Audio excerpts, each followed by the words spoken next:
Hello? I wish I was a little bit taller. I wish I was a baller. I wish I had a girl who looked good. I would call. G'day, Ballers, and welcome to the Ballr NRL SuperCoach podcast for the Round 19 Teamless Tuesday. My name is Jono, coach of Hungry for More, and joining me tonight are a couple of SuperCoach experts ready to guide us through the last foray into the 2026 buy rounds. As always, introduced by rank, and this week our first SuperCoach expert on the ticket is the best strategist in all of NRL SuperCoach. He's a former third place overall finisher. He's the coach of the Casa Bonitas. It's Danny Boy. How you going, mate? Yeah, g'day, Jono. Very well, very well. It's football fever over here in London at the moment. England making it through to the quarterfinals, so that's a bit more exciting than SuperCoach was on the weekend, wasn't it? Just a completely bland week for the final major buy. It feels like everyone moved either up a couple of hundred spots, down a couple of hundred spots, and not a lot in between. It definitely wasn't a moving week like we've seen out of major buy rounds in the past. No. And there's just lots of sport going on at the moment, so I didn't actually get to watch a couple of the games early morning. I was hoping for a bit more from Turbo this week. 60s after we absolutely racked him up with the pod last week wasn't just what I wanted to see. The bad boy was very tame. I think he stayed at home. So, but you know, generally I was the same. So I went down maybe 80 spots or something like that. But looking to bounce back. Round 19, a few spanners in the works this week, and a bit of youth on the pod, which is very nice for a change. Bit of youth on the pod. Younger youth, getting rid of the old deadwood and bringing in the youngster from the snapper. Well, the youngster who's joining us today, the young age of 37 years old, is my co-host of the Sunday Snap.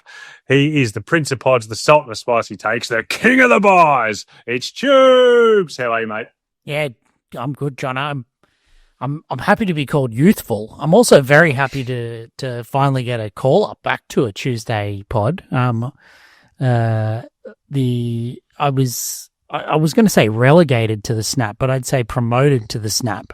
But yeah, just happy to be here. I think, as you say, very bland week. So it was tough to be the king of the buys in a bland week. But hearing Dan's intro, I will say I did actually go up by 1,700 ranks. So maybe I didn't go too bad after all. I'm flying high. I've moved into the top 9% overall. So good things coming. What a great last 8-9 weeks, Tubes. You were 76K. I remember a really low Sunday Snap after a bad round, and you were a man down in the dumps. You're at 76K. Now you're back up into that top 10%, sitting at rank 15K. What is your realistic goal of where you think you could finish by the end of the year? I'm beating Matt on the run home. So I'm exactly 500 points behind him. That's my realistic goal. So I think that probably means that he'll need to not go that well and come about 5,000. So I'm hoping I can get into the top 5K by the end of the season. Well, Matt's man, Trell Sieg, no longer in the Rabbitohs team, which is one of the things we'll discuss on the pod tonight. But quick update on the Ballr 10K League, the biggest prize for any free-to-join league. The leader still Rowan's Rebels, coached by Owen, first in the league, first overall, absolutely dominating. Keen to see what moves they make this week. And a bit of a plug, boys, for the Baller.live Match Centre and making sure that your team is up to date so you can access the My Team feature. As always, the fastest match centre in all of the SuperCoach landscape, and you're crazy if you're not opening it 100 times a game to check those scores rolling through. And a reminder, please, for everyone watching or listening, get out there, like, subscribe, and comment. It means a lot to us here at Ballr. Boys, our Ballr Blueprint this week. With us getting through into this last mini buy round, I want to hear your thoughts on which players are expendable for the run home. The guys who've done their job, maybe some better than others, and are fine to now trade out for the run home. Or if there's anyone who was kind of a buy round guy who you guys think might be a keeper. So interested to hear your thoughts. We're going to start with one that Matt and I had a disagreement about on the Sunday Snap, and that's Big X, Xavier Willison, who is coming into this week. Obviously, Broncos on the bye. He hasn't played less than 63 minutes since round 6, and that excluding his HIA game a couple of weeks ago. Over that period, he's averaging 81 points. It's pretty impressive if you can hold those kind of minutes. Danny boy, the question is, what role do we expect for him once Haas and Carrigan are back in that lineup? Yeah, my expectation is he gets reduced minutes again. I don't know why Maguire would bump down the minutes of Payne Haas and Pat Carrigan, considering that Payne Haas is leaving at the end of the year. I think we've talked about it a few times. He's just going to run him into the ground now. So he is definitely expendable. Do you need to trade him? Definitely not this week. You can wait and see. You want to also watch Origin. Like, obviously there's a big game for Haas, a big game for Carrigan. Carrigan just coming back from injury. So it's a wait and see with that. And if one of those goes down, he's an auto pick, like in your 17-18, because you know he's going to get those big minutes. So I think it's a wait and see this week if he can hold off. Chibs, what do you think? Would you sell him straight to Payne Haas when they're both off the bye in round 20? Yeah, maybe. I actually think he's sure if you can hold off for this week, then I do think you can wait and see. But I actually think, and if I could, I probably wouldn't necessarily sell him to Haas in round 20. But I think a lot of people are in the position where they might need numbers this week and they're trying to figure out who to sell. And I think he's first cab off the rank for me of those 600k plus guys. If you're trying to upgrade to an Alex Twal, or you're getting a Keon Koloamatangi, or if you via Jules can bring in a Hudson Young or something like that for your final team, I think playable numbers this week, he's first to trade. I think if you can hold for this week because your numbers are okay, then yeah, you can assess next week. Maybe you do, wait for the minutes, but I think he's fine to sell for this week. Yeah, I think I agree with you, Tubes. I think that when it comes to like him versus guys like the Couchy brothers or IPAP, I think at least with the other guys, we know what their role is, and you're confident they're going to have that kind of similar role. Whereas X, his role could be great. He could be the best of all of those guys, but there's also the downside that he's a 50-minute guy. So with that roll up in the air, he'd be the one that I would lean to selling. Yeah, but if you don't need to trade this week, and this will be a conversation for next week, but then I'd feel like you've held through the bye. I don't know if I'd trade him straight to Haas next week. I feel like then I may as well wait and see what role he has for that one round. His break-even's 115, so probably loses a bit of cash, but it might not be too much if he does end up being a 70-minute player, then you do want to keep him. Well, let's talk about the Couchman brothers, Toby and Ryan. And Toby is obviously, they're both on the bye this week as well, the Dragons. Toby, basically since round 12, Dean Young seems to have settled pretty much on Toby's minutes. He's in that 60 to 65 range every single week. Then we've got Ryan, who is a PPM king. His last two games have been his lowest minutes in a while. He's been 59 and 56 minutes. And over that period, the power stats have disappeared a bit, only 2 tackle busts and 1 offload. Dan, if you had to sell a Couchman brother, do you think you know which one it would be, or is it just too hard to say and don't sell either? I won't. If I had both, I wouldn't be selling, particularly this week. Obviously, I mean, what are they? They're on the bye this week, so well, maybe. But if you're going to choose one, I would choose Ryan Couchman to trade out. I just think Toby's duel it depends on your team makeup, but Toby's duel, he is the perfect front row forward number 3 that you can switch down at a pinch for that second row option if you need to play him. I'm not sure if either of them make the final 18s in the run home. I think they're both fringe. I haven't liked that Ryan Couchman has gone off and seen reduced minutes the last 2 games. He's obviously a great price now. You could move him on to an 80-minute back rower in the likes of Ola Kawatu or Hudson Young. So probably Ryan for me. Cheers. What about IPAP? Obviously, Panthers on the bye as well. He has been on a really good run. The last 2 games, he went 64 and 54, although one of those he had a HIA. He's averaging 73 minutes a game for the year. What do you think, Chivs? Is he a nice little piece on that Panthers left edge to have in your team? Look, I think so. I was probably a little bit thrown by how good some of the forwards looked on the weekend for the Panthers, the ones that stepped up that did have their chance. IPAP's been very good. He's got a good PPM if he gets the minutes, and it looked like he had cemented that 80-minute role just about prior to getting injured, like in the majority of cases, I believe. So I'd probably still look to hold him, but he is right on the fringe. But I do actually own him. If you were comparing, if you owned him and Toby Couchman, I'd definitely sell him over Couchman. But I'd probably have him above Willison as well. But they're all really right on the edge. Like, he's not going to be in my strongest 18, I would think. But he's a pretty good depth player. And with the duel, it's good. Danny Boy, what do you think about IPAP? Yeah, Chew's made a good point. Like, if you're going to thinking about the Couchmans over IPAP, like, I think Couchmans are going to play out through the rest of the year. Just Dragons need to salvage something. Dean Young is coaching for a coaching role next year, so he's going to get his best side out there. And I just think IPAP has done so much work this year. I reckon he's guaranteed to rest, particularly in that final round.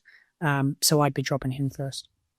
Yeah, I think there's a huge chance all the Panthers guys get at least one rest on the run home. Like, it might not all be at the same time. They might do it staggered over 3 weeks, but there's got to be a huge chance they're all getting the rest, these guys who played nearly every game. Speaking of Panthers, Dylan Edwards, obviously, again, Panthers on the bye this week. He has only had 2 scores sub 50 this year. He's at 6 over 80. I guess the big question is, can he match the elite SuperCoach fullbacks? He's had 200-plus scores this year, and it's actually both come with Cleary in the team, which is a bit of a reversal on previous years. Choose, what do you think about Dylan Edwards? Would you hold him, or would you try and get to one of these other fullbacks this week? I'd sell him. I don't know. It depends who you don't own. But I'd certainly, there's Teddy, Ponga, Sua, and Turbo. All 4 of them are above him. And that's before you potentially start going into the halves like Doueihi in the flex, obviously Nico, Cleary, etc.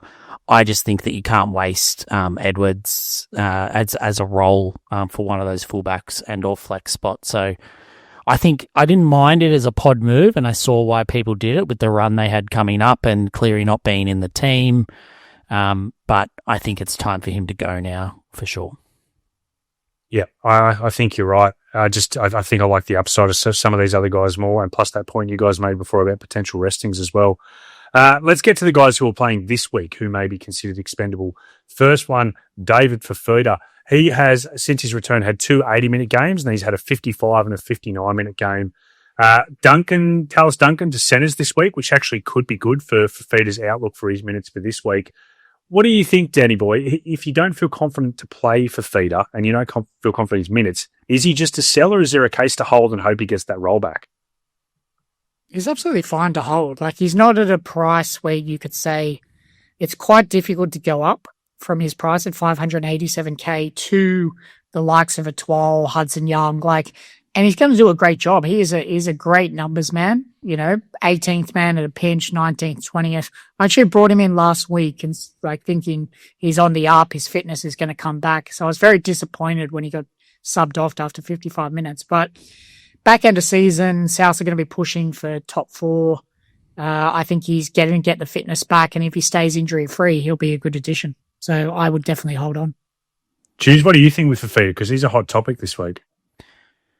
Look, I think I'd be holding. That Duncan news is interesting. It's basically them saying that Duncan's now their 3rd best centre. I know Campbell Graham's still coming back. Okay, he's back, Campbell Graham, on the wing. He's back on the wing. So Duncan's basically their 3rd choice centre, just about, with Big Troll injured, Little Troll now being dropped. So I think you just hold Fafita. I sort of agree with what Dan was saying about them pushing for top 4, and it is quite tight up there, but they're actually running 8th right now. They're really going to have to go well on the run home, and I think they'll be pushing every week. And they got a few nice fixtures to end out the year: the Titans, the Bulldogs, the Eels. So I just think there's plenty of matchups, opportunities to play David Fafita if you're confident he's getting 80 minutes, which it looks like he probably will this week. So definitely be holding Fafita now. I also think, it's interesting you guys mentioned the actual footy perspective, which does matter for SuperCoach. I think South need him out there as a weapon. I think that South only have, they need their big guns firing if they're going to go well this year. And Fafita is undoubtedly a big gun who can turn games. And I thought that right edge looked shocking once he went off the field on the weekend. We chucked out there a couple of times. Ewan Aiken's a fine first grader, but he's not David Fafita. So I actually agree, and I'm hoping that upside returns. Danny Boy, any last Fafita thoughts? No, Jono, am I getting the stack this week? Am I getting the right side? T Duncan for feeder stack? Well, it's interesting because the centres are Duncan and Whiten, and Whiten's been right centre all year.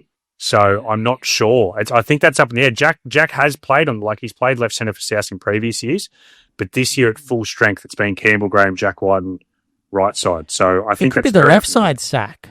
Like Fafita could easily go to the left, and Ewan Aiken plays the right side back rower, and now now you're getting the left side stack of Fafita and Duncan. It's all up in the air for that. Let's get on to Raiders back rower Zach Hosking, or should I say Raiders lock this week. Noah Martin's back in the team. Zach Hosking has been named at number 13. They've also got the return of Josh Papali'i. Big Papa is back into the team. Adam Mariota is off the edge and back onto the bench. So the middle's looking stronger. What do you think, Choose? What are you expecting out of Hosking at lock with some big guns in the middle off the bench? I think it's probably what he was getting earlier in the year. He started the year at lock, didn't he? He started off the bench. Yeah, okay. He played a bit, I remember, at lock before, obviously, all the injuries in the back row. I don't think it'll be good for his SuperCoach. I imagine, I was always thinking Hosking would be a sell. He's got a break even of 58 this week. He's fine to move on if you need to move someone on for numbers. But I think he's also a fine hold and just wait and see. I'm lucky enough that I've got enough numbers that I can hold Hosking and not play him in my 18, and I think that's the best position to be in for him because I don't think he's an immediate sell, but he's definitely going to be over the next couple of weeks unless there's another injury. Yeah. One that I'm intrigued by is Fletcher Sharp, and he has now been very dependable, basically, since his knees looked a little bit better. He has a low score of 55 since round 10. He also hasn't really exploded yet this year. He's only got one score above 80, which was for a 91. Danny boy, I'm obviously not going to advocate for people to sell Fletcher Sharp sideways to another 5'8", but what do you think about, as our chief strategist, completely nuffing that second 5'8" position and, using that money elsewhere in your team? It's fine to do if you don't have, say, a second nuff at hooker, if you don't have another nuff, say, front row forward, second row forward. Like, it is very, very risky. Then you're relying on if one of your hooker or your 5'8" goes down, you're in big trouble. That being said, you can run without, if you've got enough nuffs and you don't have real AE issues, then that's probably okay. I just don't see why you would sell Fletcher Sharp. Like, he has been quiet for 4 rounds and he's gone 77, 74, 61 and 60. Like, he has done nothing that we know that Fletcher Sharp can do. So I think he's a bit of a ready to explode for the back end of season. Knights are going to come out of Origin. Pong is going to freshen up. So I actually would definitely be holding him because I love him and Tamari Martin at the moment. I would maybe even lean to dropping Tamari Martin back end of season instead of him, depending on what the prices get to. Jeeves, I know you love Fletcher Sharp. Yeah, and I'm going to just correct Dan just because I enjoy correcting him, but I fully agree that Fletcher Sharp is not a hold. He has been disappointing. He's in the last 3 weeks, he's scored 3 tries. In the last 4 weeks, he's had 2 try assists. In the last 5 weeks, he's actually scored 5 tries in 5 weeks. So disappointing. He has had some attacking stats, and he has had a disappointing run. So I don't necessarily think that it's clear cut, but I agree. Why would you sell him? There's just no point. Like, I reckon we'll be talking about him as a buy in the next 2 weeks. If the Knights can fire, we know they've got some good day games coming up, even though it's been a bit weird the last couple, it feels like, from an attack point of view. It was a big game for the Knights on the weekend. I really think that it could be a bit of a turnaround from their season. Like, they had to sort of fight pretty hard on the weekend. So I don't mind him for a run home. And that Knights backline this week, like when it's full strength, and obviously we'll see if Kalen Ponga and Bradman Best back up, but when it's at full strength, geez, it's such a good backline from 1 to 7. I really like it. And I still think I'm a believer that Fletcher's going to have a couple of big 100-plus scores in this run home period for sure. Daddy boy, while we're with the Knights, let's go to Greg Marju. And I know that you're thinking about selling Greg this week. What's your thought process there? Just having a look at sort of the run home. Obviously, we know that Knights, I think it's final round, they have the bye. So if you're really stacked with Knights, I think you've got to cut a few before then. I know I'm not going to have 2 trades in the final round, so I kind of got to look who I can cut now that I've still got the trades. And Greg is high on the list. I've been a bit disappointed. His base output, I think, on the weekend of the last couple has been okay. Hasn't seen much attack at all. He's still a fine play on matchups, but with the strength of squads in the centre wing, particularly now you've got Simi Sasangi and Tallis Duncan that can be flipped around there. I just don't think he's required. I think the guys that are required are these premium second row forwards with high attacking upside. So that's where I'm really trying to finish and finalise my squad. So Greggy's just not making the cut. Yeah, just to jump off a couple of your points there, Dan, he has had 58.5 in base plus power the last 2 each, which is way up on what his season average is, but he now has a 4-game try drought after scoring 15 tries in his first 11 games. So I agree. I'm putting him straight in the next Sylvester Stallone movie because he is expendable in my book. So I'm with you, Dan. I own him. I'm not trading him this week, but I'm open to trading him to someone who's a bigger fish in the future. Chibs, you look like you disagree. It's not that I don't disagree with the logic that Dan's putting out. It's just that he's 574k now. He's finally going to have Bradman Best inside him, and as you said, it's that ultimate combination for that Knights backline. I think now's the time that you really want to have him coming up. I think the next one on our list is, I think they're very comparable. And I'm interested to hear Dan's thoughts because I think he owns both, and it sounds like he's selling Greg, and that's Jackie Boy Bostock, 578k. Like, I just think I'd be getting rid of him before Greg if I was matching them up. I just think, obviously, he's a centre, he's not goal kicking, he's coming off Origin, so he has obviously played well.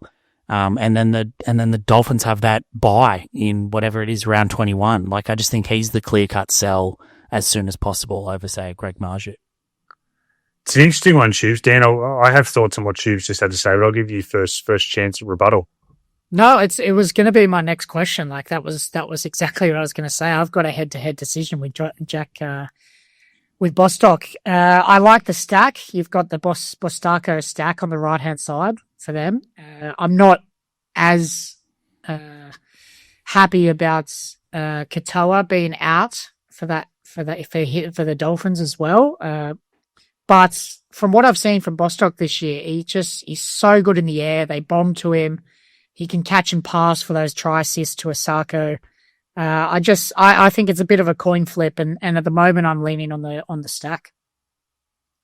I actually have the exact same head-to-head decision to make over the next few weeks, and I'm also leaning Greg. I actually prefer to hold Greg.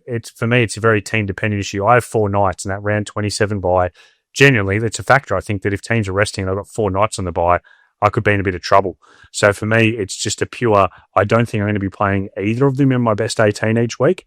So therefore, I'm going to sell the guy who could cause me problems in round 27. But Chives, to answer your question, Greg has a higher ceiling, and if it wasn't for that, I would hold Greg over Jack Bostock personally. But you own 3 Dolphins. Isn't that a more immediate problem, or you think it's not a bigger problem? I don't want to get too deep in the weeds of my own team, but no, I'm fine because I have Tallis Duncan up at second row forward. I can flip him with James Walsh and just have 4 good centre wings that week. And so if you own 3 or 4 Knights, not just you but anyone, because they have that particularly the last round bye, it could be more of a problem because there's going to be rest-ins on that particular. Way more. I just look, if you said who's going to finish the year at 750k, averaging 90 on the run home, I just think it's a bigger probability to be Greg than Bostock. And so I'd be shocked if Bostock ever went on a run like that. Like, he's very consistent. He hasn't gone under 50 this year, but he also has this high score of 105. So I don't think we could say he has the ceiling of someone like a Greg. The last centre wing on the list is KL Iro, who has now scored no tries for the last 5 weeks. Outside of that kind of big hat-trick in back-to-back weeks, he hasn't had the best SuperCoach season. His base plus power threat average is pretty nice, 57.3. I thought he looked really good on the weekend, probably one of my favourite games watching him of the whole season. Danny boy, you're a long-term KL Iro sufferer. Do you think he's actually on the precipice of being on the up and up, and he's a hold for this run home? Yeah, he's definitely a hold. Definitely a hold. He could even be a purchase. Sharks have a great run. He showed 60 something in base power on the weekend. It's exactly what you want to see, and you're just hoping he has a few more hat-trick games where we obviously saw that he has that ceiling. So very, very consistent. 570k. It is not worth the sell. Hold on to Iro. All right. Well, hopefully that helps people's tricky decisions, because there are some really, we had a lot of back and forth there. There is a lot of tough decisions there as we come in this run home. Hopefully that helps people figure out which ones are their expendables. And let's move down into our positional analysis now. Starting off with hooker. Look, Harry Grant named to start and named to back up. That's good. We can probably expect that 60-minute off the bench role like the previous two backups. I want to get into Ollie Pascoe. He has had 29 and 52 minutes in his last two games after we kind of assumed he'd won that 80-minute role. Tubes, I know you have him as your hooker one. Do you just see him as a clear have to sell if he's your hooker one this week? I really want Brayley. So I've made the decision in a Brayley versus Harry run home. Harry's at 685k, Brayley's at 625k. And Parry has a higher break even. Not that it matters that much, but just in terms of who I'm looking to bring in. So I do want to sell Pascoe. I do think he is a sell this week, even though he's been named to start. But I want to bring in Blake Brayley. So if Brayley, he's been named on the extended bench, it all comes down to minutes he plays in Origin. Probably the same for Grant, even though he's been named to start. It comes down to potentially they still could rest him. But if Brayley's named and plays in that second game of the round, I'll be selling Oliver Pascoe straight to him. If not, I might actually just hold Pascoe for another week and then sell him to Brayley next week, which might sound a bit crazy. Daniel, what do you think? Hooker? Who's your second hooker, Tubes? Jeez. Yeah, see, that's a bit of your issue because you can't really loop Pascoe. So if you had enough at hooker, I could say you could hold Pascoe because I still expect him to have maybe a 50 average. And I haven't done the investigation in the back end of season, but if he is a loop option, say Titans have some late games regularly, he would be the one to sit out. And then you're copping his AE of 45, 50. It just depends on your trades. If you're really low on trades, I don't know if it's worth the swing up to one of the big boys, but it's all very dependent on who that second one is for you. I don't know. I think it is. Brayley, I wouldn't be shocked to see him average 75 to 80 on the run home. And there's a world where at best Pascoe's averaging 50, and there's a world where it could get even worse than that. So I think that, and at the price, I think now's the time to look to bring in Brayley. I also just like him as an upside Sharks option. They have such a great run, and he's definitely an 80-minute run home hooker. Yeah, I like Brayley. Sorry, Danny, but you go. Right, no, I agree with Brayley. I held him to his broken arm for that reason. I think he's a clear cut. Him and Harry. Obviously, Harry Storm need to win games, so he's just, beast in minutes. And through the Origin period as well. And it's crazy he's named again to start. Like he's just powered through all these minutes. But, it's hard because Pascoe could go back to an 80-minute role if Sam Farrells goes down. And then he becomes an option as well. So you're right. I think it's probably a good thing to do is maybe have a look this week. And if it's looking bad, you could wait on the two Origin hookers and grab them next week. I love Brayley. Like I choose, I own Harry Grant like most people. He's in 90% of the top 10%, but I'm obviously not going to make a move from Harry to Brayley. It's not worth the trades. But if I was like you and I didn't own either, I love the play on Brayley. Only 10% own of the top 10%. He has also played so much footy over the last 4 or 5 years. It feels like he's barely missed a minute for the Sharks. There's actually a chance that broken arm obviously sucks for him, but it could freshen up any little niggles he has for the run home too. So I like Blakey Brayley for the run home Tubes. Moving down to front row forward, Keon Koloamatangi is the most traded in player of the week. He's now played 80 minutes 3 of the last 5 weeks, and one of the games he didn't play 80, he played 76 minutes and was given a breather because the game was over. He has a 3-round average at 80.7, all in base plus power. Danny boy, I think you tend to agree with me that he's not going to be an 80-minute man for the run home. I do agree with that. In saying that, I would be a very happy owner if I picked him up the last couple of weeks. It is looking absolutely great. It is looking tremendous. His output, he's looking free. I know the king of the buyers picked him up as well. Like, who haven't you picked up over this period that's then gone on a run? So It looks good. Cameron Murray back. He's going to play some big minutes in that rotation.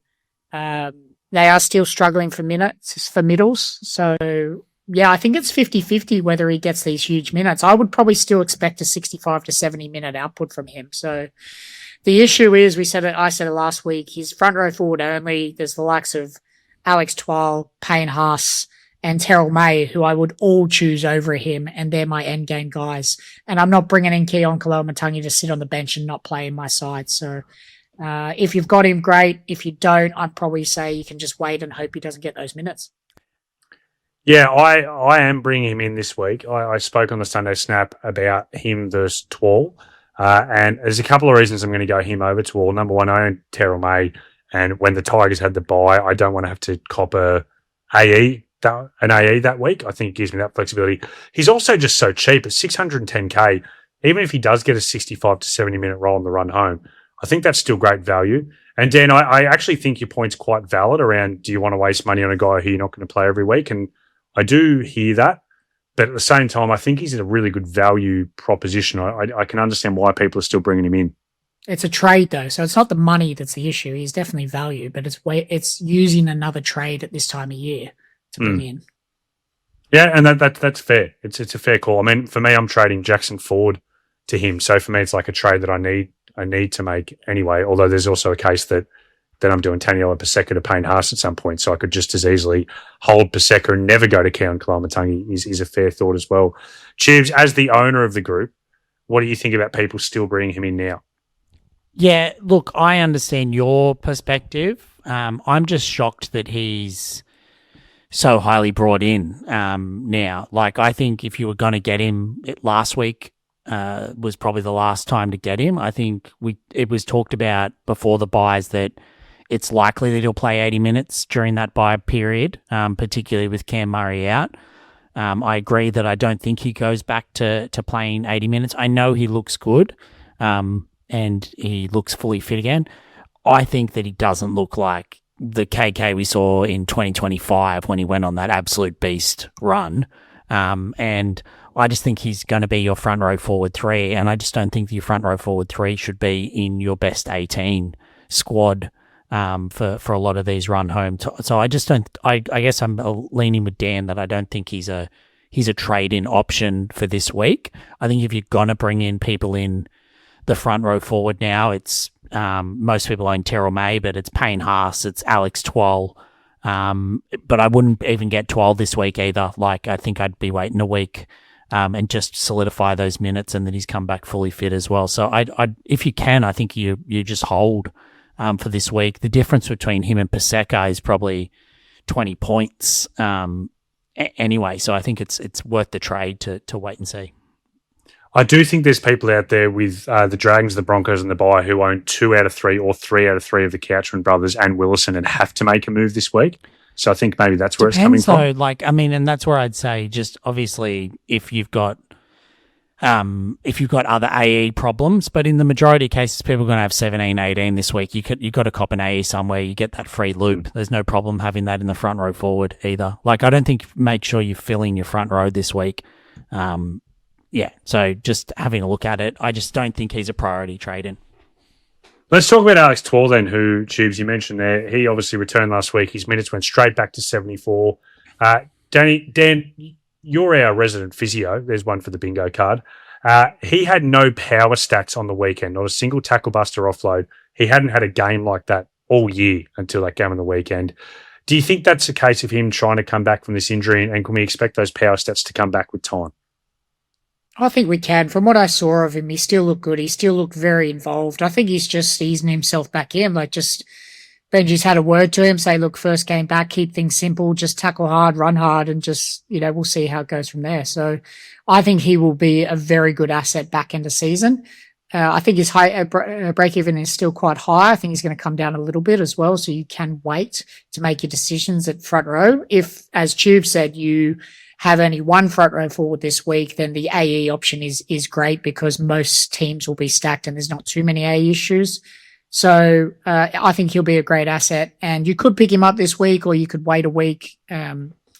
he's great with the duel as well, can flip around with someone like a Toby Couchman. So, yeah, I mean, I don't see an urgency to buy him right now, but he's definitely a great asset for the run home. Jeeves, what about his teammate, Terrell May? Terrell May, minutes were back down to 67 on the weekend with Tor returning. That probably wasn't a surprise. That's where his minutes were before Tor was out injured, and obviously he got the big 80-minute kind of bump with Tor gone. Is there any world where, like, his minutes dropping makes him a consideration for your guy who sits in your team each week, or are you confident the PPM is good enough? I think the PPM's good enough. Like, I think it's going to be unfortunate because I don't think we're going to get his big output, and you could see weeks where he goes back to those sort of 60 minutes and it just doesn't look as good as what we know he can be at 80 minutes. But you're not wasting a trade on selling him, and he's still a very playable player in your 18.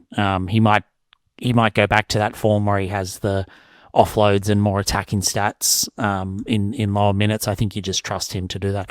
I think with Twal, I found it interesting what you said on the snap about him having basically no power stats on the weekend. I had him locked and loaded to bring in this week after getting 74 minutes, but hearing that no power stats just gives me pause for this week to just watch and see, and watch him probably a little bit more closely. At 750k, I want to know that he's offloading and that he's getting tackle breaks.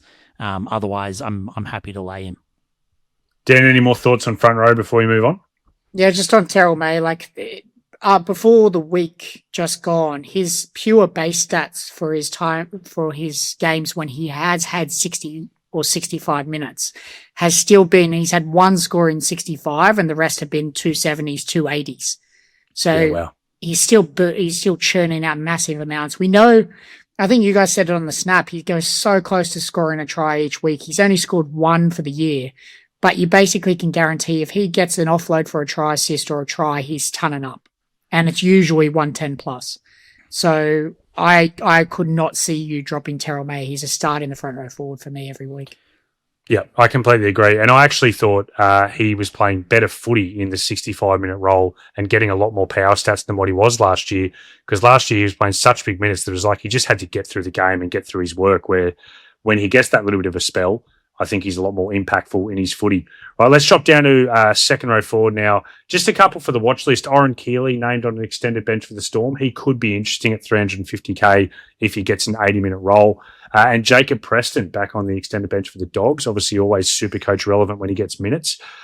Tony Sukkar, can you dig it? Sucker dropped to the bench with Sam Weller Finder returning. A lot of people were hoping that Sione Finder would go back to a middle role and Sukkar would hold the spot. But back to the bench. Don't have to necessarily sell this week with a break even at 26. Tallis Duncan, we mentioned that he has been moved to centre. We don't know what side it will be, and it could be the left if potentially, or maybe Whiten will move back to left. Who knows? But Dan, last week on the pod, the Tuesday pod, you mentioned you actually don't mind Tallis Duncan at centre because of the chance for tries and try assists. Yeah, and his base output is not much different. So I think he's still 40 plus for pure base from the centres as well. So yeah, it's great duel, absolute weapon in attack. They're looking for him a lot more, so he wouldn't be anywhere near a sell for me. It's hard because he's at a price now where he's pretty much 700k, and then it's a decision: do you go to Hudson Young or Lukewarm, who are a bit more expensive, instead of him? I'm not quite sure. Depends on your centre wing makeup. I could see him as a centre wing guy for the run home. Choose, I want you to hear your thoughts on Hudson Young for people who want to do a little bit of pod hunting. And Hudson Young is in 15% of teams at the moment, in the top 10%. And I think when it gets down to this time of year, 15% is actually pod territories at this point. The Raiders play the third game of the round, so we'll know early if he's going to back up. He actually has the fourth best base plus power of any second row forward in SuperCoach. He's only behind the Couchman brothers and Alex Twal. Other than that, he's ahead of every other player in the game. The good thing about Hudson, Tubes, is with that role, he has attacking upside. How do you feel about getting him instead of getting Alex Twal, or even potentially getting him instead of Payne Haas and using him as a way to take on some of those guys who might have higher ownership? Yeah, I think he's a very good option. He's Podson. He's one of the original pods. And I just think that the amount of attack that has to go through him at the Raiders, they're not going very well. And he clearly is not going to be one of those people that are going to give up. So I'd like him as a pod. 767K. Geez, I got there. 767K is pricey. And that's probably the only thing that would maybe pause me bringing him in this week. I don't currently own Cleary. So I've got to be stacking a bit of cash to bring Cleary into the team. So it's just about where you're spending your money. In terms of taking on Alex Twal, 100%. Payne Haas, definitely not. Payne is like in the 600Ks. I just think he's a must get in for that run home in the front row forward. But I'd definitely take Hudson Young over a Twal. I'd take him over a Tallis Duncan, Lucas, and some others we'll probably talk about, but he's definitely right up there for me. Him and Ola Kawatu, I think, are probably the two best back rowers you want for the run home if you can own them. Yeah, well, Dan called those two tubes must-haves on a pod a couple of weeks ago where we looked at the second row forward spot. Dan, do you still have Hudson in that kind of territory? Yeah, definitely. I brought him in pre the third game of Origin just because they have that matchup against the Dragons and was a little disappointed. But I did watch him very closely, and not only does he have the attacking upside, but he does a lot of groundwork as well. Like he doesn't flop necessarily. He just chases all day in defense, and so he's going to have that floor in base. I don't know what's going on. You're the cameraman, Jono. Are they going to stop this Ethan Strange on the right business back in the season? They've just had a horrible year. Is Ricky going to mix things up and get back to an Ethan Strange, Huddy Young combination? They already have last game. It's already back on. Strange sense. is back on the left, Sanders is on the right. So, which I think is good. I think it makes the left edge just the complete focal point of the attack because I know Tubes' man, Matt Timoko's out there on that left and he's looking really good too. So I do quite like that kind of left stack and I think it's a good call. Love that. Tubes? Absolutely love that. Not good for Simi, I think. In a similar price range, 700K, that left-hand stack, I think that's what we saw for Simi's first game back. It's no good for the Raiders. They're not really looking to go right. Ethan Sanders is not exactly setting up his centres, so that'll be a bit of a watch as well. Yeah, I think Simi this week is a big watch because his break-even's in the 160s too. So he's about to be very, very cheap as of next week. Assuming he comes out this week and just has an okay game, people will be able to pick him up for potentially under 600K. So it is interesting to see how that right edge spot pans out. Dylan Lucas obviously had another fantastic game the weekend, pushing 100 points. He started off the year a little bit slower with his base plus power. It's right back, 5-round average of 69. He's scoring tries for fun, had one on the weekend, should have had a second, but he dropped over the line. Tubes, are we getting to the point where maybe Dylan Lucas missed the boat stage? He's up at 807K now. Yeah, 100%. You've missed the boat. I don't own him. I'm not looking to bring him in. I just think you already said it. If you already own a lot of Knights as well with that big buy, there's no way you're paying 800K for Dylan Lucas. Hudson Young, much better pickup. There's a few others. I just think the boat's gone. He's had a great run, and obviously Ponga coming back, so I'm going to be a very jealous non-owner, but I just don't think it's worth paying that amount. Dan, same opinion as Tubes. You're nodding along.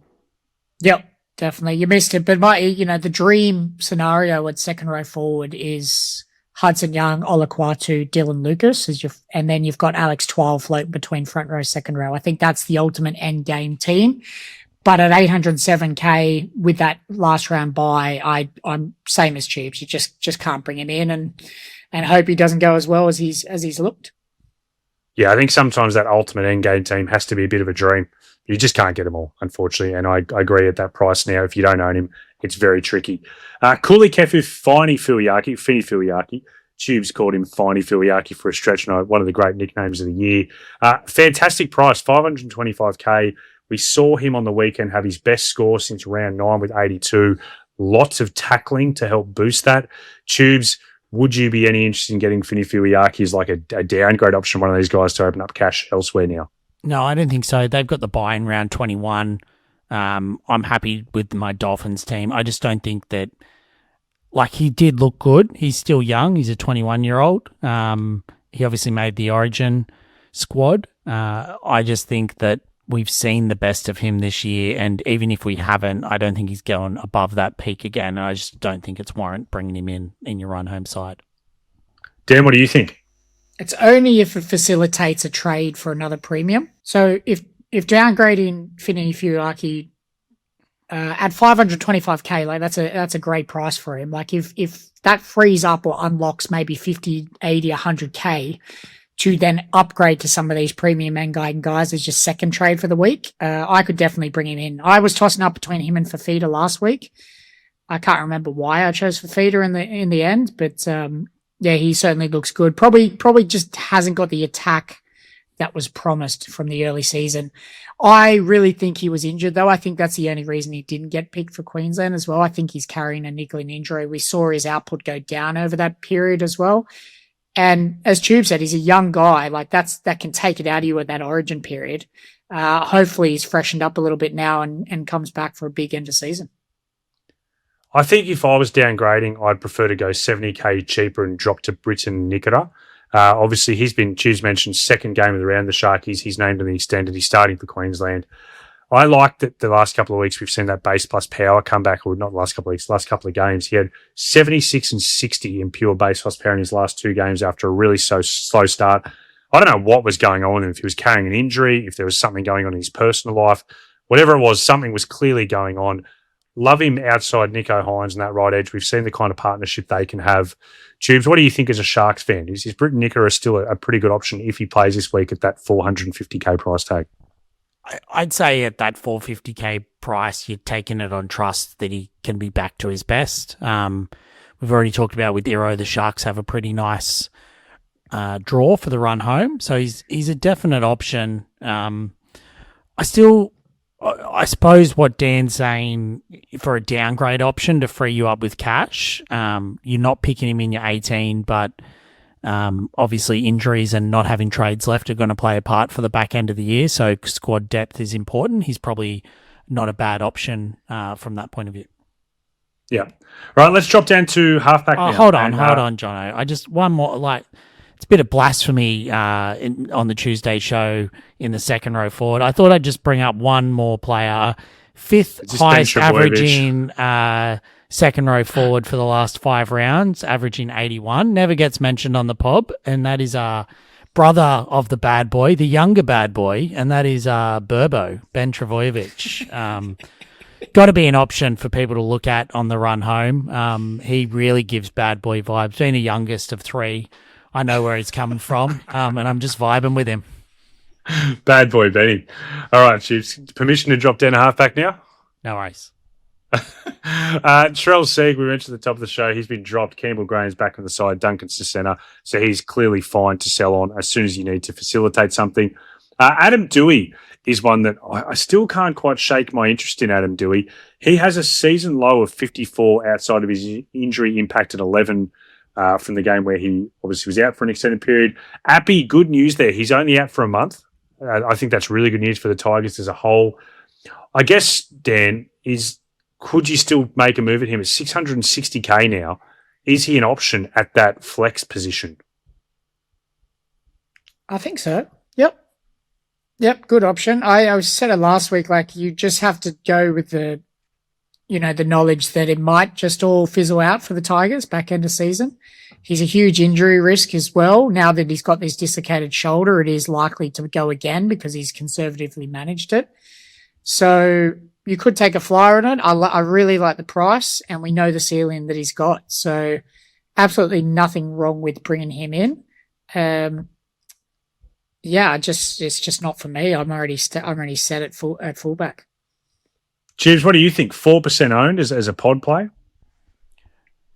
I watched him on the weekend, and he hates passing the ball. So, if he's getting plenty of touches, he's getting plenty of runs, and he definitely has a lot of skill. I don't think you can take on Nico and Cleary with him. I really had a good look at him thinking, geez, I'd love to try and take on Cleary at 270k less with Adam Doueihi for that run home, but I just can't see myself wanting to do it. And And I just think that I wouldn't waste the trade. In most cases, I think a lot of people have Turbo, Sua, Teddy, Ponga, and I can't see myself selling any of them to go to Doueihi. And then if I owned a Dylan Edwards, you talk about the price, he's $650K. I still like the idea of Turbo versus Doueihi, just much better upside and really could hurt you. Both have plenty of injury risks. So there's just enough red flags there. But look, if you come back in 2 weeks and there's been a couple of injuries, I think he's next cab off the rank. Dan, last thoughts on Doueihi? Yeah, I was just going to say, like, imagine having him and Turbo in your side. Like, you just could not do it to yourself. Like, the injury risk is just too massive. You know they're both not going to survive the rest of the year. And Adam Doueihi plays the Panthers in the final round this season. So I am going to save a trade because I feel like the Panthers will mass rest that game and you'll have Cleary in your side. You'll save that Cleary to Doueihi final round. That's what I'll probably be looking to do. There's so many good trades in that final round. I feel like you're going to want 3 or 4, basically. Tubes, what do you think the chances are of Dan having a trade left to bring Adam Doueihi in against the Penrith Kittens in the final round? He's 100 to 1, like more. So I'd say he's 0.01% chance. So whatever that is. Let's move down to 5'8" now. There's really only one guy to talk about at 5'8" this week, and it is Cody Walker, who's obviously suspended for a week after his brain snap on the weekend. I'm just trying to, again, interested in your thoughts, boys. Most people are probably holding Cody as their second 5'8". I doubt too many people have him as their first 5'8". What do you think they should do, Tube? Should they sell him? Should they nuff him out and get rid of that second 5'8" position? Or should they just hold as their second 5'8" and it's not that big of a drama? Yeah, look, it really does depend because we've got so many flex options now. So, if you already own Nico and Cleary in your half spots, and then you would genuinely just hold him in as your second 5'8", I think nuffing him out is a good option. That's $366K. I think in that scenario, I could definitely look at nuffing him out. I think a lot of people probably still hold either Tamari Martin, Jaden Campbell or something like that. And I really think that he's a sell, move them down, and you're bringing in a Nico or a Cleary. But I don't think if you don't already own Tamare, JC or Sharp, and you're running Cody as your second 5'8", I wouldn't be bringing any of them in for Cody. So I don't know if that's cleared up an answer. It's covering all different scenarios, but it's a very top heavy, a different scenario position, I think, this year. I like to choose. You actually gave some clear examples. It wasn't just a team-dependent call. You gave some examples to back up what you're saying, so I like it. Let's move straight down to the centre wing position now. And our centre wing analysis is brought to you by Ballr. Place your NRL same-game multi at Ballr and please gamble responsibly. And just some team news. First of all, Jacob Kiraz named to play after his rib injury. Dan, the resident physio man, what do you think when it comes to Jacob Kiraz? Are we going to see his game and his SuperCoach output impacted by this rib injury? Who knows what's going on with Jacob Kiraz's body? Like he's defying the laws of physics with some of these calf tears he's getting, and like he can just play through. Like who tears their calf in the warm up and then just plays 80 minutes and bases 70? Like it's just who knows? Who knows with him? I think he's a high injury risk. Possibly power stats go down with this sort of injury as well. So a little less likely. We saw how much he was grimacing 2 weeks ago. I'm an owner. I'm going to play him and ride him till he's just completely gone. Like he needs to probably lose a leg before I drop him. But in saying that, I'd be very concerned about bringing him in. I would be staying well clear of bringing him in and seeing what happens this week at least. Yeah, I agree. Mark Nwangituase also named to back up. A little bit interesting with the Roosters this week because normally we say it doesn't matter if they're named on the extended or named to back up. Coaches just do what they do. Trent Robinson's been naming guys to back up the entire time, but this week he's named Teddy, Nwangituase and Toya all in the starting team. but then he's put Lindsay, Collins, Reece Robson and Sam Walker on the extended bench, which I thought was interesting. It almost seems like he does have an intent to play some and not others. I guess we'll see how they get through the game. Roosters do play on Saturday, so we should know by Friday at some point what the go is there. Tubes, from a SuperCoach perspective, obviously Marky Mark was a really strong purchase a couple of weeks ago. He came out and busted out at 28 points, which was a disaster for people. What do you think? Has that changed your optimism around him as a SuperCoach option for the run home? Not at all. I think he's basically not a must-have, but I think he's a top 4 centre wing option for the run home. And if you can look at getting him in, he's definitely one that you want to have in your side. I don't know if it needs to be this week. I'm not convinced that they'll all back up. I know, as you said, who knows with their naming. They're playing the Eels. They should touch up the Eels, even if they have a couple resting. I know they put in a good performance on the weekend, but so I think either way, you're not buying Mark this week, and you're probably holding off either for a week or two. But he's definitely a very good option to bring into your side if you don't own him already. Yeah, and Dan, that's kind of reflected. Choose mentioned that matchup against the Eels. Like Mark Nwangi anytime try score a price of $1.26. Is there any world where you would bring him in this week, Dan? 100%. It's a great matchup. Like if he gets through Origin unscathed, like he is, as Tube said, like it's not must have, but I'd certainly love to have him. Like there's a lot of juicy games for him coming up. We've seen how good his ceiling is. He is usually consistent, but we do know he has a game of 20 or 30 in him at some stage. I think he's just, it's a bit like you guys spoke about it on the snapper, Ronaldo Mulatalo. They can just get so hot. And I think he's way more consistent. I think we'll see only maybe 1 or max 2 sub 40 games from Markey, and we'll see at least 3 or 4 hundreds at the back end of the season. Yeah, I think he's one that I really want to prioritise to get into my team. I can't do it this week, but I do want to get him ASAP. Ruben Garrick is been a really frustrating buy-around player for a lot of people. No longer goal kicking. He does have big Ola back inside him, obviously assuming Ola gets through Origin okay, which has traditionally been good for Ruben this year. Choose, what do you think, Ruben? At 622K, I can't see when you're going to want to play him much. Do you think he's a sell now? Get him out of your team. Like, he doesn't even look like he's very good. He's got that sign for the Roosters. Got the big bag, and he's tapped out. Like, not even Foz has seemed to be able to get Ruben to lift this year. And he obviously the goal kicking was lifting his floor, and I'd be moving him straight out of my team if he was in it from a SuperCoach point of view. Yeah, no pushback there. The last one in centre wing I think is really interesting. He's the second most traded in player of the week. It's Dane Jennings, the Dane playing with a -17 break even on the bubble this week. He has held that spot over Ed Cossey and Trell C. So he could have it until AJ's back, which is apparently scheduled to be around round 21. There's even a chance that he holds it even once AJ comes back, because they may push Tallis Duncan back into the back row and Campbell Graham into the centres. So there's a chance he holds it then anyway. So it could be till both Trell and AJ are back. There's also the fact that Rabbitohs have these guys who can't stay fit. Soft tissue injuries between AJ, Trell and Campbell Graham this year seems never ending. Looks a good player, Dan. 9 tackle busts on the weekend. What do you think about bringing in Dane Jennings and nuffing out a centre wing spot essentially, except instead of having enough, having a guy who's really playable? Yeah, well, like, it's exactly what you want to see. An 18-year-old who's busting off grown men. Like, he looked really impressive on the weekend. He's obviously holding his spot now over Little Trell.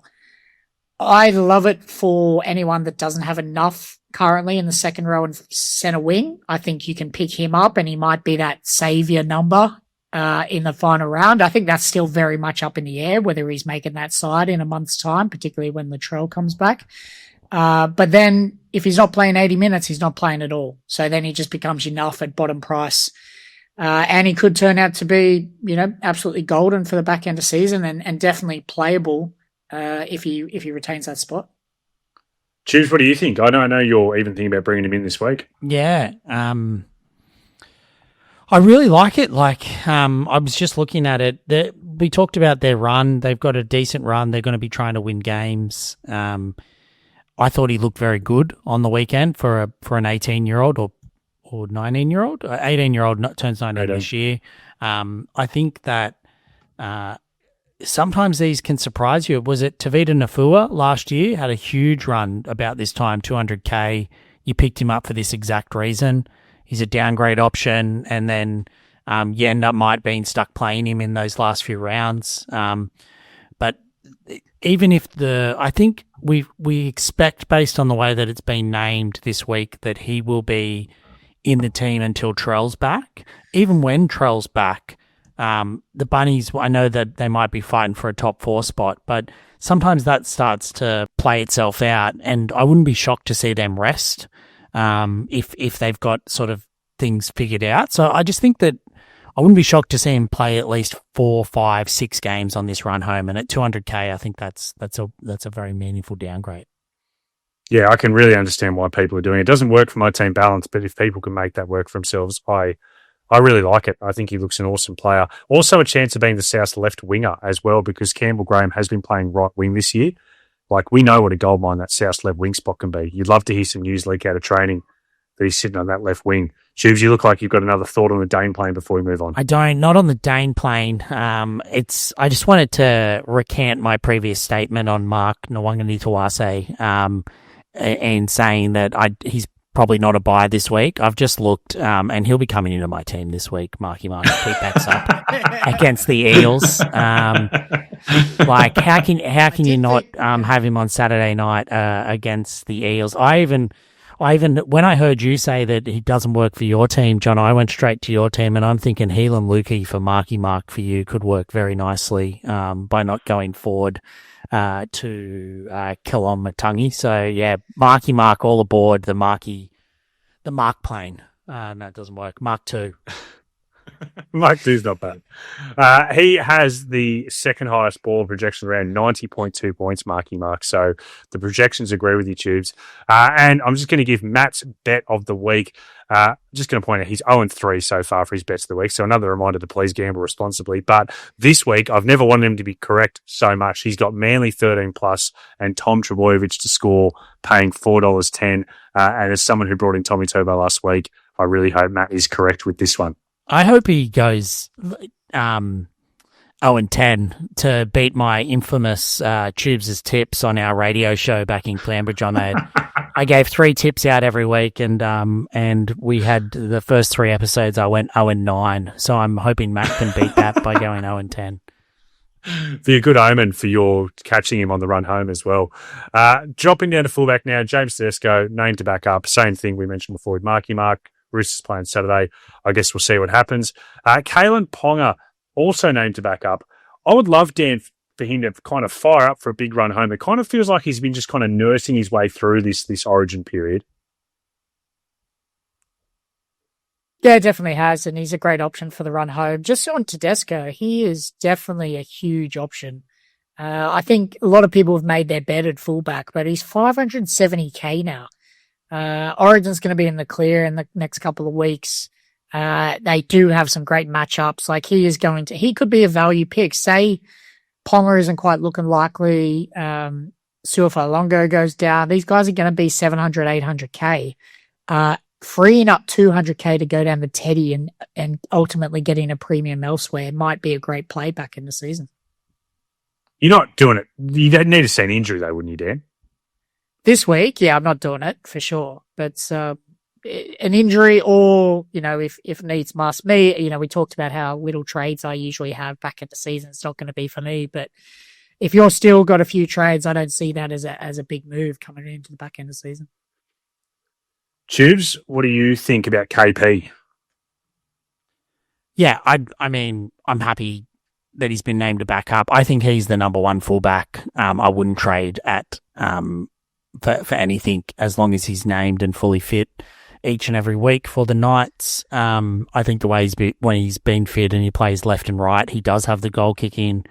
I think he's fullback number 1 for me. I would be tempted, and maybe not this week, as Dan said.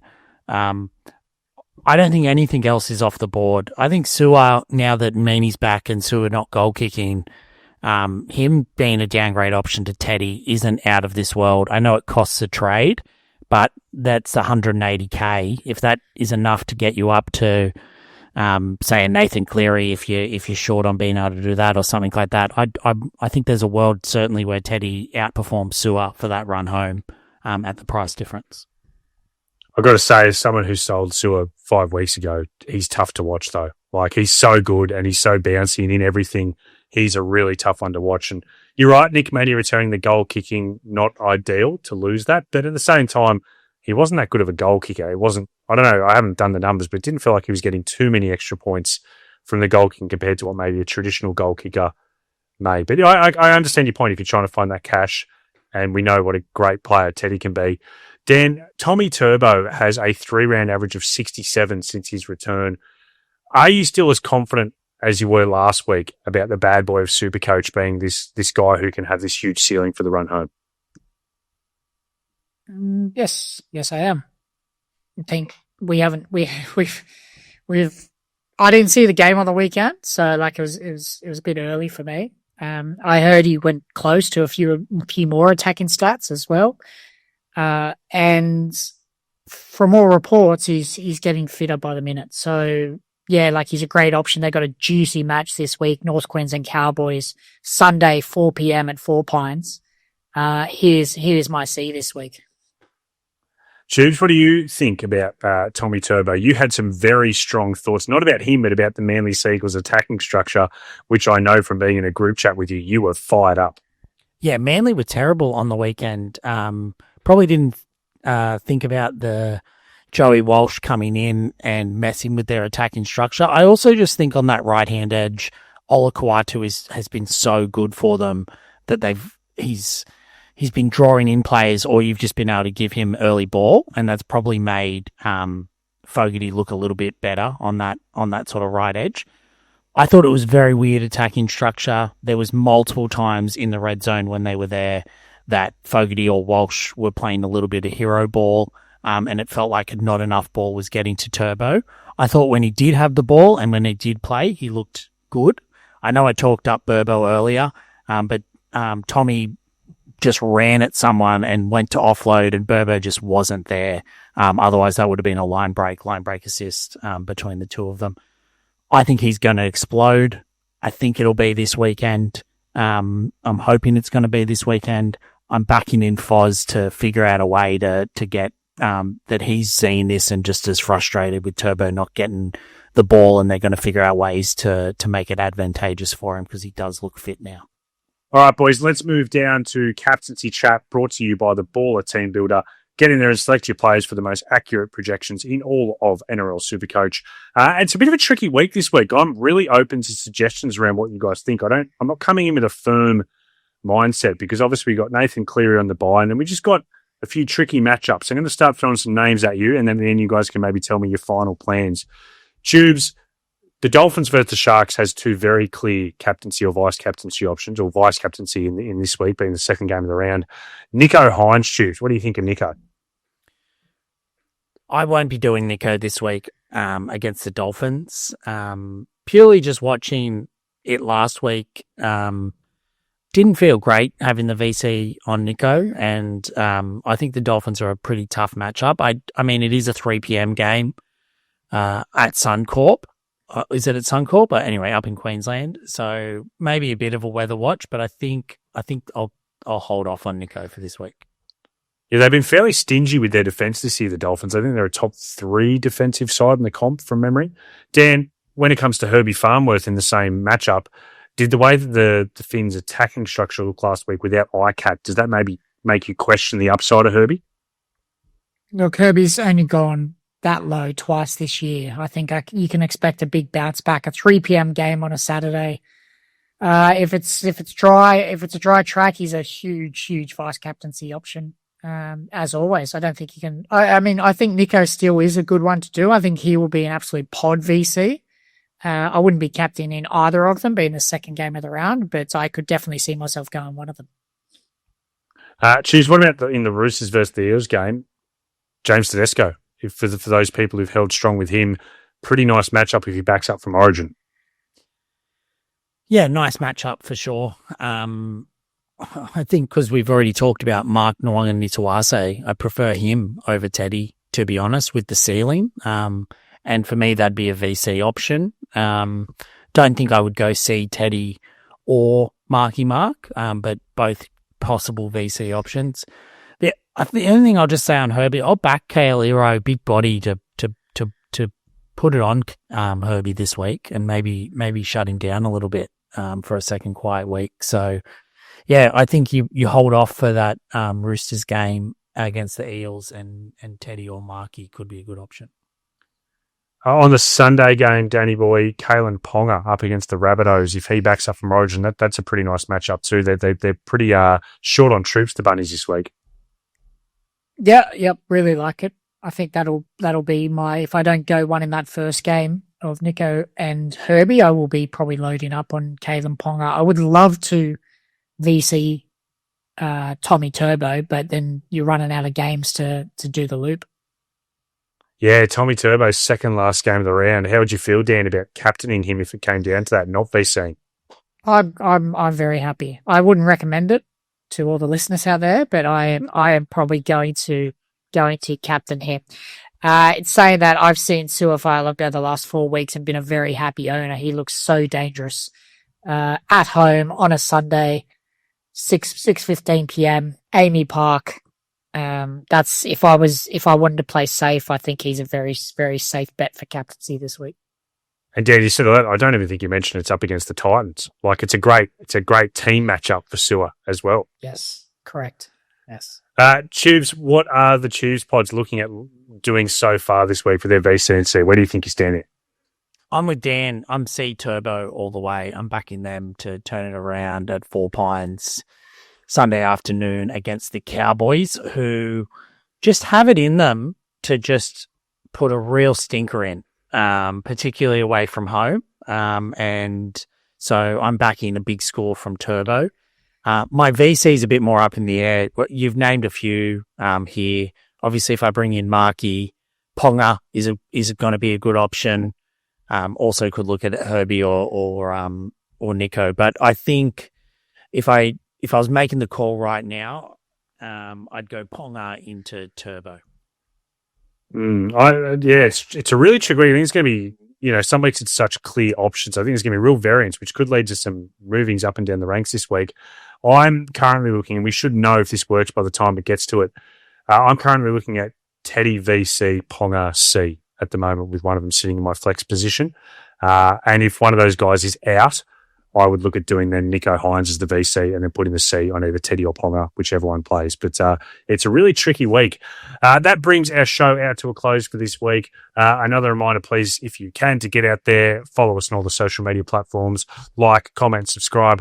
I'm actually going to be away all of next week. I'll be saying aloha to Hawaii, and Matt's going to be taking over the hosting role for the Sunday Snap this week and for the Tuesday show next week. So hopefully I can, Dan, I'm going to start living your life and learning what it's like to play Supercoach with a time zone difference.